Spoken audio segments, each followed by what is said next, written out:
Study IQ IAS, अब तैयारी हुई अफोर्डेबल।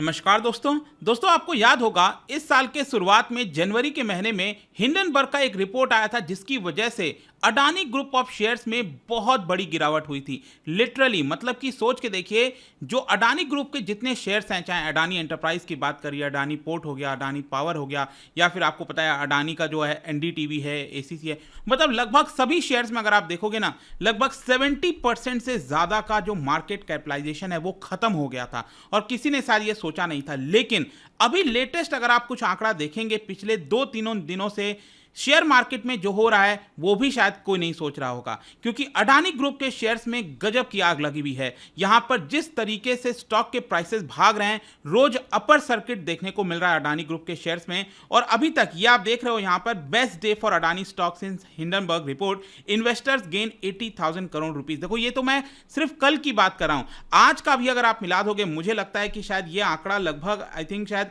1.4 लाख करोड़ के आसपास आ जाएगा। इतना इन्वेस्टर्स को फायदा हुआ है आज और कल मिलाकर। तो इसको डिटेल से जानेंगे कि एग्जैक्टली हो क्या रहा है, क्यों आखिरकार ये दाम बढ़ रहे हैं, काफी कुछ जानने को है। चलिए आगे बढ़ते हैं, लेकिन उससे पहले ध्यान रखिएगा, अगर आप यूपीएससी 2024 की प्रिपरेशन कर रहे हैं तो हमारे 2 बैच लॉन्च हो रहे हैं, एक है मॉर्निंग बैच और दूसरा इवनिंग बैच। दोनों बैचेस में आपको सभी फीचर्स मिलेंगे यूपीएससी की तैयारी के लिए। प्रीलिम से लेकर इंटरव्यू तक की जो पूरी तैयारी होती है वो आप इस बैच के माध्यम से कर सकते हैं। तो हमारे वेबसाइट ऐप पर जाइए या फिर कमेंट सेक्शन में इसका लिंक है, वहां पर जाकर यूज करिए कोड अंकित लाइव ताकि आपको मैक्सिमम डिस्काउंट मिले। इसके अलावा अगर आप 2025 की प्रिपरेशन कर रहे हैं या फिर NCERT का बैच हो गया, just use the code Ankit live to get maximum discount. और इसके अलावा अगर आप MCQs अटेम्प्ट करना चाहते हैं तो मेरे इंस्टा पेज पर जा सकते हैं, वहां पर स्टोरीज में जितने भी MCQs हैं उसको आप अटेम्प्ट कर पाएंगे। चलिए शुरुआत करते हैं और सबसे पहले देखते हैं एग्जैक्टली हो क्या रहा है। देखिए, गौतम अडानी की जो कंपनी है अडानी एंटरप्राइज, उसने कल की मैं बात करूं तो 19% का जंप मारा। एक्चुअली अगर आप देखिए तो जो अपर सर्किट लगता है अडानी एंटरप्राइज के शेयर्स में वो लगभग पहले 10% पर लगता है। मतलब अगर शेयर का दाम 10% बढ़ गया तो कुछ देर के लिए उसमें हॉल्ट हो जाएगा, फिर उसके बाद वो 15% बढ़ा तो उसके लिए फिर हॉल्ट लगेगा। ऐसे करते करते 19% जो है अडानी ग्रुप के शेयर्स में बढ़ावट हुई थी। आप देख सकते हो अगेन, देखो अडानी ग्रुप की जब मैं बात करता हूं तो टोटल इसके अंदर 10 कंपनीज हैं जो लिस्टेड हैं, जो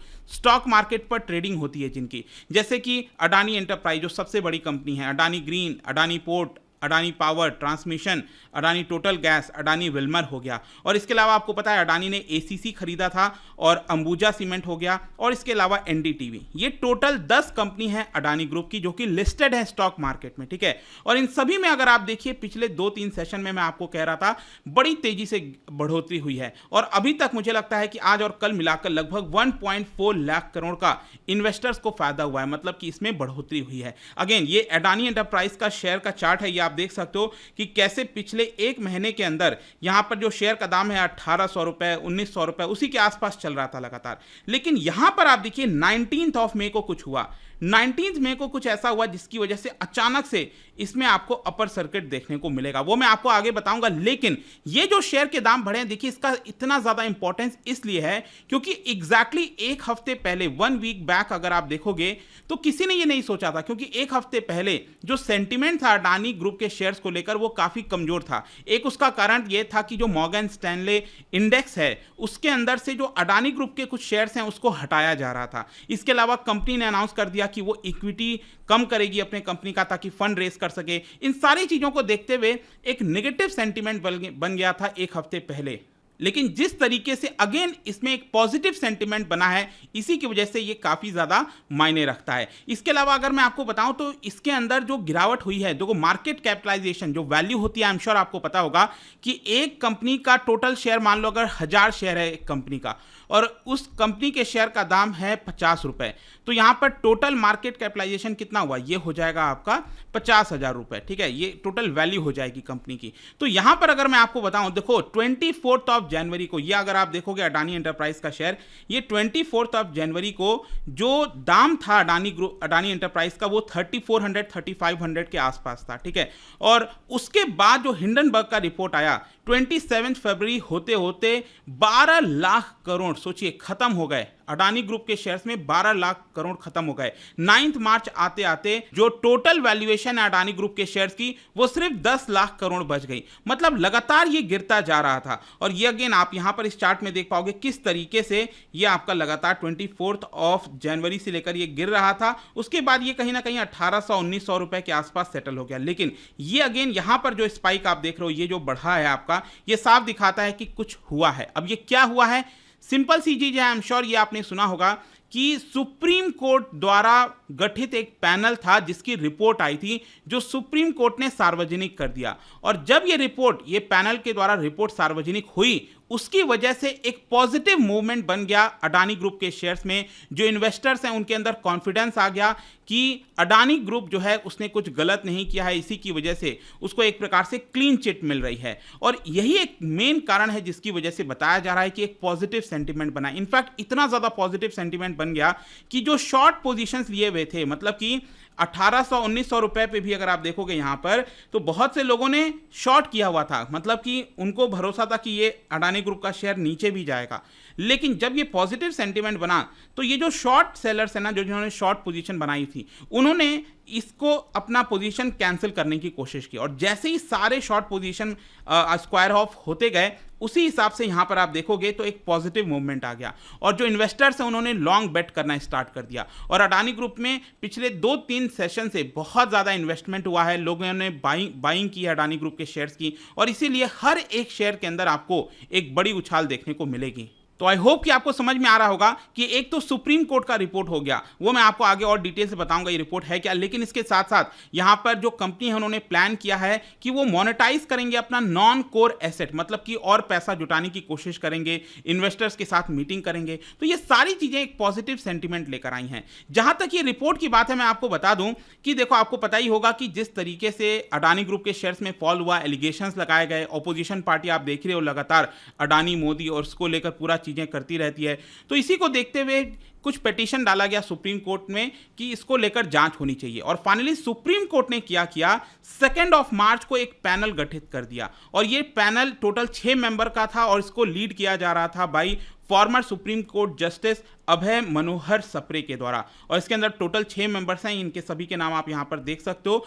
तो बेसिकली क्या हुआ है ना कि ये जो पैनल है, उन्होंने अडानी ग्रुप को लेकर जो भी शेयर्स वगैरह में गिरावट हुई उसको लेकर कुछ जांच किया। और उस जांच की जो रिपोर्ट है वो 6 मई को सुप्रीम कोर्ट को सौंप दी। और फाइनली सुप्रीम कोर्ट ने इसको पब्लिक कब किया, 19 मई को। और यही कारण है जिसकी वजह से 19 मई से, ये जो आप देख रहे हो ना, 19 मई से ही यहां पर बढ़ोतरी आपको देखने को मिलेगी अडानी ग्रुप के शेयर्स में। अब क्वेश्चन ये है कि ये पैनल ने क्या बोला, ऐसा पैनल की रिपोर्ट में क्या आया। देखो, सबसे पहला क्वेश्चन था मार्केट वोलेटिलिटी का। मतलब कि जिस तरीके से हिंडनबर्ग रिपोर्ट आने के बाद जो मार्केट में गिरावट ऊपर नीचे पूरा देखने को मिल रहा था और अडानी ग्रुप के शेयर्स तो लगातार नीचे जा रहे थे, इन्वेस्टर्स का पैसा लूज हो रहा था, लोग पैसा अपना गंवा रहे थे, उस केस में यहां पर वोलेटिलिटी को लेकर क्या बोला गया है। तो रिपोर्ट में ही बेसिकली ये कहा गया है कि देखिए, ये जो वॉलेटाइल हुआ है पूरा मामला एज अ होल अगर हम देखें तो इसमें कोई गड़बड़ी नहीं है। बेसिकली रिपोर्ट ने यह कहा कि जैसे ही अडानी ग्रुप का रिपोर्ट आया उसके बाद से अचानक से इन्वेस्टर्स ने अडानी ग्रुप के शेयर सेल करना स्टार्ट कर दिए, जिसकी वजह से एक पैनिक का माहौल हो गया। और मुझे याद भी है, इनफैक्ट आप में से आई डोंट नो कितने लोग याद होगा, मैंने बजट बनाया था, आपको पता ही हर साल बजट बनाता हूं, 1 फरवरी को वो दिन याद है मुझे। और जब बजट का पूरा हाफ, मतलब 1 बज रहे थे, 12-1 बज रहा था, और ऐसा लग रहा था कि बजट में सब कुछ ठीक ठाक है, कोई गड़बड़ी नहीं है। तो उसके बाद क्या हुआ, मैं आपके लिए रिकॉर्ड करने गया बजट का पूरा वीडियो, और लगभग 1 घंटे का वीडियो था वो बजट का। और जैसे ही मैं वीडियो रिकॉर्ड करके आया, टीवी में देखा तो देख रहा हूं अचानक से पूरा जो शेयर मार्केट है वो लाल हो रखा है। और अडानी ग्रुप के शेयर्स में तो भयंकर गिरावट हुई थी।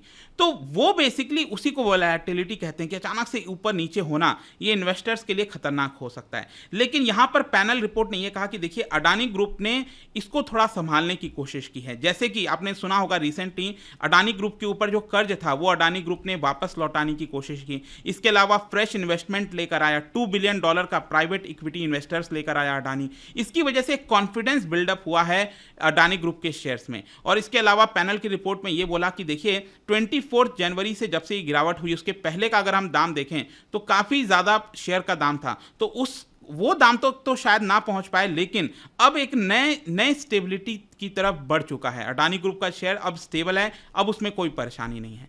फिर इसके अलावा इन्वेस्टर्स अवेयरनेस। अब देखो क्या होता है ना, जब आप शेयर मार्केट वगैरह में निवेश करते हैं तो जिम्मेदारी होती है मार्केट रेगुलेटर की, जैसे कि सेबी हो गया, कि क्या वो आपको सही तरीके से जानकारी दे रहा है कि नहीं, क्योंकि शेयर मार्केट में अगर आप निवेश करो तो रिस्क भी बहुत ज़्यादा, आपका पैसा भी डूब सकता है। तो इसके लिए एक्सपर्ट पैनल ने यह कहा कि सेबी ने जो भी जरूरी कदम हैं इन्वेस्टर्स के नॉलेज के लिए वो लिए हैं, लेकिन एक चीज यहां पर यह बोला कि आजकल ऐसा देखने को मिल रहा है कि इन्वेस्टर्स के पास बहुत सारा इंफॉर्मेशन आ जा रहा है, डेटा आ जा रहा है। अब मान लो आपने देखा होगा ना, कई बार आप कहीं एप्लीकेशन फॉर्म भरते हो, कुछ भी करते हो, तो आपको एक बहुत सारा टर्म्स एंड कंडीशन मिल जाता है, 6-6 पेज का, 10-10 पेज का। आपको लगता है कोई वो पढ़ पाएगा 10-10 पेज का टर्म? कोई नहीं पढ़, प्रैक्टिकली ये पॉसिबल नहीं है, ठीक है। तो इसकी वजह से पैनल ने ये कहा कि कहीं ना कहीं हमें इसको थोड़ा सुधारने की जरूरत है। जो भी हम इंफॉर्मेशन, इंपॉर्टेंट रियल कंटेंट दे रहे हैं, नेसेसरी है इन्वेस्टर्स के लिए जानना, वो सही तरीके से उसके पास पहुंचना चाहिए, ऐसा पैनल ने कहा है। फिर इसके अलावा शॉर्ट पोजीशन को लेकर भी बोला गया। देखो शॉर्ट पोजीशन का मतलब कि हिंडनबर्ग, आपको पता होगा उसने क्या किया, जब ये रिपोर्ट पब्लिश हुआ था 24 जनवरी को, उसके पहले ही अडानी के शेयर्स को बेच दिया, पहले बेच दिया और बाद में खरीदा। तो महंगे दाम पर बेच दिया पहले ही, और जब अडानी के शेयर्स नीचे आ गए तब उसको खरीद दिया, तो उसको शॉर्ट पोजीशन कहते हैं। तो अब क्या है कि पैनल का यह कहना है कि हमें ऐसा देखने को मिल रहा है कि अडानी ग्रुप के शेयर्स में हिंडनबर्ग रिपोर्ट के पहले ही कई सारे शॉर्ट पोजीशन बने हुए थे, तो उसकी जांच यहां पर सेबी कर रही है। अब देखना होगा आगे चलकर सेबी का क्या यहां पर रिपोर्ट में आता है, क्योंकि सेबी भी जांच कर रही है। ध्यान रखिएगा ये सुप्रीम कोर्ट का पैनल था, और सेबी ने अभी रिसेंटली अपना टाइम और मांगा था सुप्रीम कोर्ट से, और सुप्रीम कोर्ट ने 14 अगस्त तक का टाइम दिया है सेबी को कि आप जो भी जांच है अडानी ग्रुप को लेकर वो कर दीजिए। अब देखिए, अब फाइनली सब कुछ डिपेंड करेगा कि सेबी की रिपोर्ट में क्या आता है। अगर सेबी की रिपोर्ट में सब कुछ पॉजिटिव हुआ तो कहीं ना कहीं अडानी ग्रुप के शेयर्स और ज्यादा पॉजिटिव हो जाएंगे और ज्यादा बढ़ते हुए देखने को मिलेंगे, लेकिन वो वेट करना होगा। लेकिन अभी इसमें कोई डाउट नहीं है कि अडानी ग्रुप के स्टॉक्स में एक बहुत ज़्यादा आग लगी हुई है। जिस तरीके से वो वापस बढ़ रहा है, ऐसा लग रहा है, क्योंकि आपको याद हो मैंने आपको बोला 3400 रुपीज़ शेयर अडानी एंटरप्राइज का दाम था एक शेयर का लगभग, और ये ऑलरेडी अभी 2700 के आसपास पहुंच चुका है, आज मैं ये देख रहा था, ठीक है। तो देखते हैं आगे क्या होता है। और जाने से पहले एक इंटरेस्टिंग क्वेश्चन, क्या बता सकते हो जो निफ्टी और सेंसेक्स है वो किस बेसिस पर कैलकुलेट किया जाता है, वो कैलकुलेट कैसे होता है? इसका राइट आंसर आप सबको पता है, मेरे इंस्टाग्राम पर तो मिलेगा ही, वहां पर अगर आप नहीं हो कोई बात नहीं, टेलीग्राम से भी ले सकते हैं इसका सही उत्तर। मैं कई सारे जो MCQs हैं वो यहाँ पर स्टोरीज में डालता रहता हूँ। बाकी अगर आपको PDF चाहिए तो टेलीग्राम पर आइए, अलग अलग सोशल मीडिया पर आप जुड़ पाओगे। और जैसा मैंने बताया था, UPSC की अगर आप तैयारी कर रहे हो, just use the code Ankit live to get maximum discount. And I hope कि वीडियो आपको पसंद आया होगा। मिलता हूं आपसे next time, till then thank you very much, see you soon. Study IQ IAS, अब तैयारी हुई अफोर्डेबल।